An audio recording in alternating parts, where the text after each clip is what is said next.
What is your view or understanding of why we are in Afghanistan in the first place? And I ask that because you, as far as I understand it, were not even old enough to remember 9/11.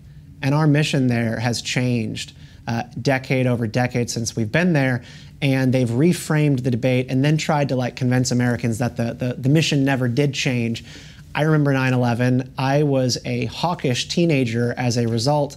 I was 10 years old when 9/11 happened, scared the living daylights out of me, and it made me into quite the neocon up until I was about 19 years old is when I snapped out of it. But I supported all the kind of engagements that George W. Bush wanted to launch, and I probably would have wanted him to launch more just to keep the world and me safe. But you didn't grow up in that world at all. No, I kind of know the aftermath, right? I'll say I was born in 2000, which is horrifying, and I have no memory of anything that brought us to Iraq, to Afghanistan, to those early speeches from George Bush that kind of galvanized a nation for this patriotic effort.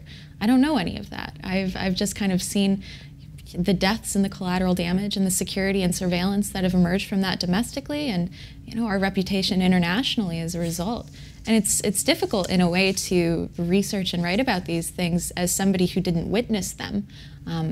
I don't know that it makes me more objective, but even as I read through these accounts from the early days of 9/11, I can't imagine the world that created Well, I think it does make you more objective, because I think that people who grew up in that time or were of age in that time when 9/11 first happened, there's a certain amount of stubbornness about the sunk cost element of Afghanistan and the war on terror, where we all remember signing off eagerly on this entire adventure abroad and this idea of spreading democracy to keep us safe somehow. And I feel like there's a shame involved with sort of being like, yeah, this was a mistake.